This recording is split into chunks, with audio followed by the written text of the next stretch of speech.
So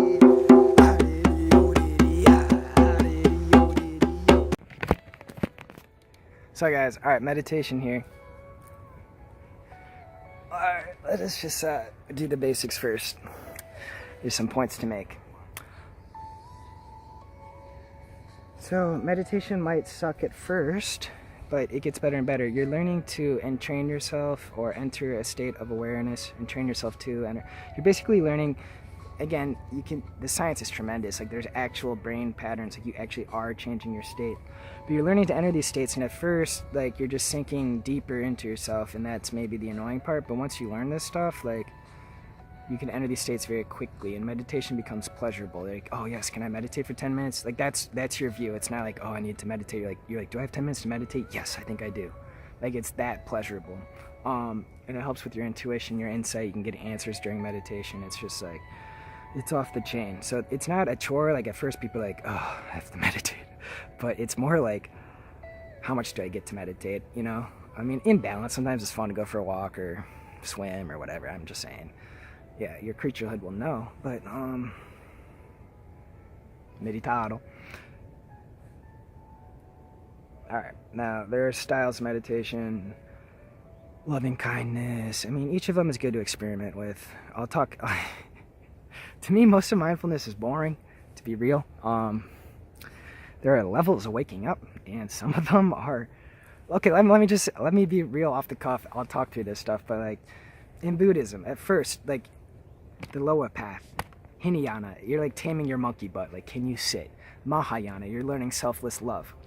The final teaching of Buddha, which is what this course is more aligned with, I mean, everyone's got their own flavor, but he taught like Vajrayana, which is like gripping the ground with the specter, and like, yeah, you have natural selfless love, but it's selfish love because you're included with the all, and you're just like, you're like a creator being, you know what I mean? I've mastered it. I mean, you'd laugh at me some days, but like, I'm just saying most of mindfulness is coming out of like, we're meant to, sometimes they're just like treating reality like a mistake or an illusion. Like, sure, this isn't the ultimate reality, but guys, we're here. It's an art project. It's beautiful. Earth is cool. And you have desires. You're part of the all. Your selfishness is legit. You are a creature. Yeah, you want to be in concert and in love with the whole thing, but you're making moves. You're like an animal. It's more like shamanism meets galactic spirituality than it is like only loving kindness meditation. Like, loving kindness becomes natural once you've healed. But this is me going on a rant. So how does that have to do with meditation? I'll slow down though for a sec, because a lot of people are entering this stuff. So basic styles of meditation, there's that witnessing where you're just like, you're not necessarily trying to think, but as thoughts arise, you just more so focus on the space in which they arise, and you let them go, like clouds. It's helping you be less attached to your thoughts, you know what I mean? You're like you're focusing on the sky in which the clouds arise. You're the space. Loving kindness is where you feel love for yourself, for your friend, for your enemy, you know, and you're like, that's cool. That's something you want to be running all the time, this love for others. And you're learning this stuff if you need to be learning this stuff. There's focus meditations, concentration meditations, count to 10, look at a blank wall, look at a blank wall. There's mantra, like repeating cool things in your brain. Some people just hum naturally or sing songs naturally. They're just trying to stay in a high vibe. Like the Hindus like pass beads, or they have mantra. They're just repeating like high vibe stuff in their head, you know. Yeah. There's lots of options, and you can try some on YouTube. Just try a bunch of meditations. There's visualizing ones where you like imagine like your chakras expanding and clearing, and all that stuff is good. I have like a go-to that I like do daily, and that I love, and I learned this from a Zen tradition, and it's a really body-based meditation, and it does all of it really. So the Buddhists call it samadhi, but there's this state, and again, once you learn it, you can enter it faster and faster and faster. But what's cool about this meditation is the breathing helps you get there. So like literally just physiologically breathing will alter your brain state. That should be a whole nother video. Like Wim Hof breathing. What's that other one called? What's that called? Stanislav Grof. Anyway, it starts with an H or something. Most of you know what I'm talking about. What is it called? Whatever, breathing. I'm just saying, like, there's all sorts of breathing styles are cool to try. Yoga class will have you do that one. You know, some of this stuff works better than others. You'll find out for yourself, but it's all good to try. Here's my bread and butter that I share with respect and regards for the Japanese tradition of Buddhism that focused on ZEN Hara.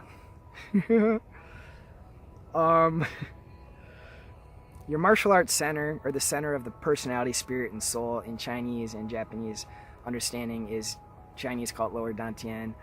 The Buddhists of Japan in Zen call it ZEN Hara. If you're wise, they're like, that person has big hara. Like, they think of it as your spiritual and psychological center.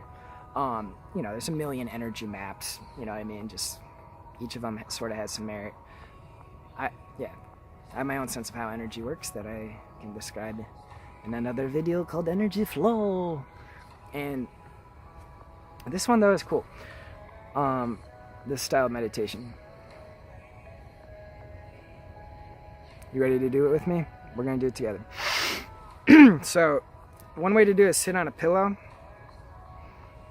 You basically want your pelvic bowl, like, situated forward. There's that way of stretching where you're like this, but there's a sense of, like, getting up and out of your saddle.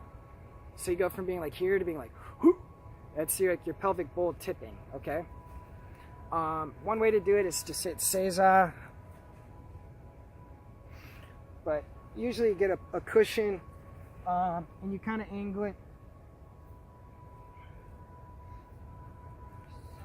You get 3 points of contact with the ground.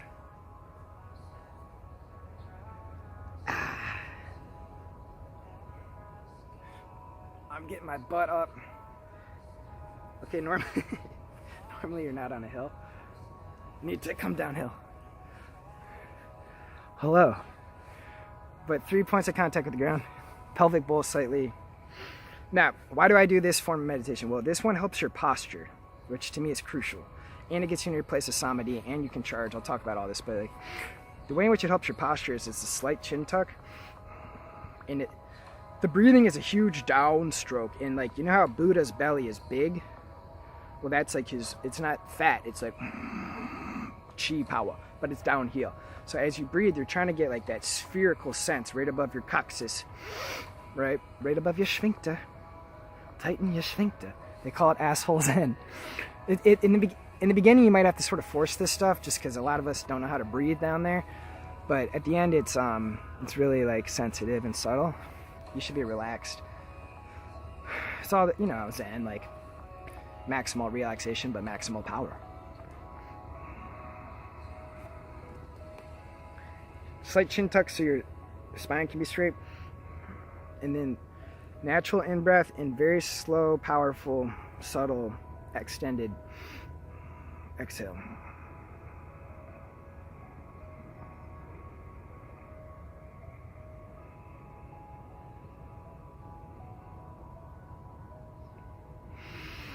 And then in the beginning, push it a little bit so your exhales get longer and longer.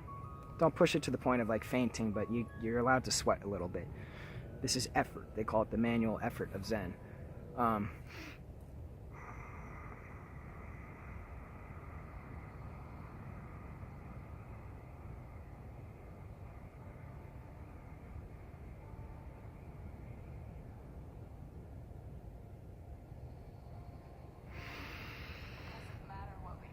And yada yada for a long time.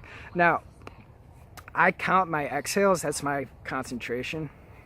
But the main thing is you'll notice your shoulders relax, and the downstroke of your breath is kind of the upstroke of your spine.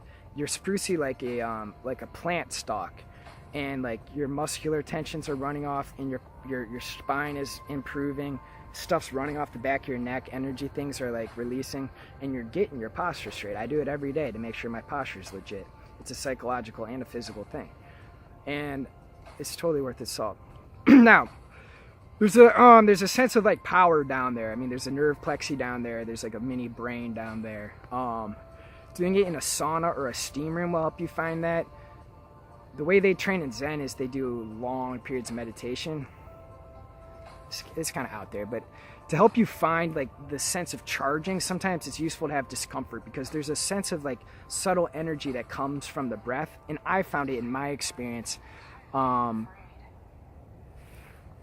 in part because I was looking at it, but in part because there's discomfort, and like in the presence of the discomfort, I found the energy. But let's say you could do it better, because one way it was described to me in this metaphor was Ohm's law, where it's like the power you feel, or the amperage you feel, the current you feel, that there's like an energy quality you guys can be doing, like a charging you can be doing during this, and it's equal to your voltage, or like the amount you're like pressing in psychically through your like your focus and like your commitment and your wanting, like you're pressing into the field, and at the same time it's divided by your resistance. So like, have low resistance, be relaxed, minimal effort.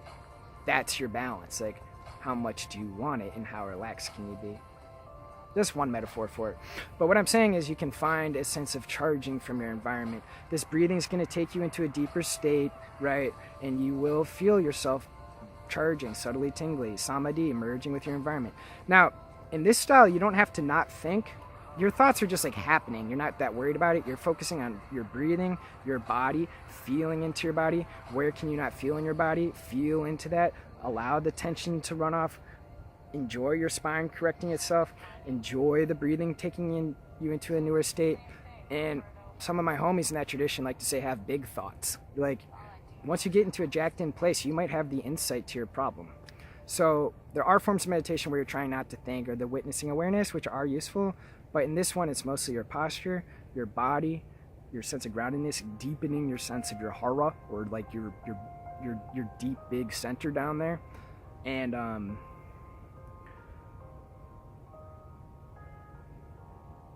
you're allowed to have big thoughts.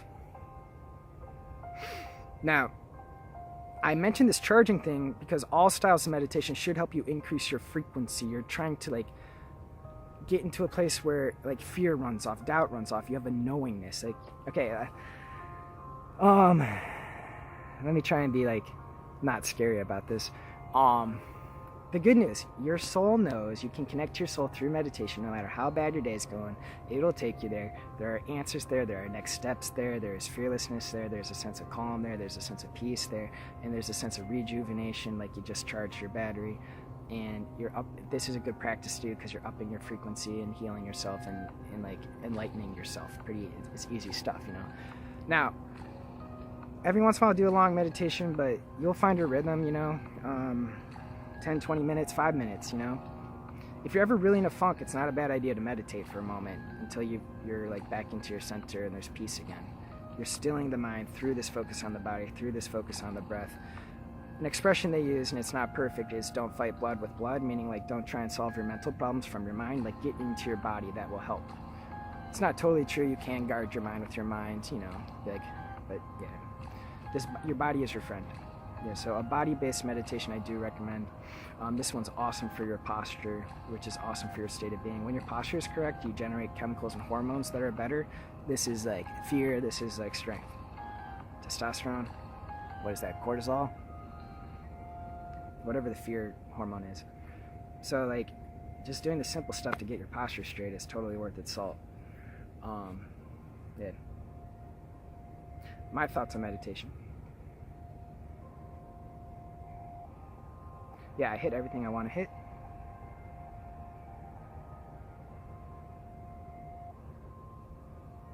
Yeah, summarizing, trying various styles is great. There's a lot you can do. It gets better over time. I like this body-based one for your posture. You got charging.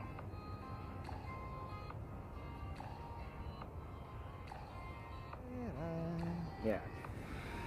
Love you guys. It's worth its salt.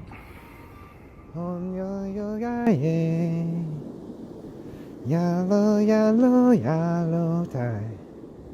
Oh, yeah, yeah,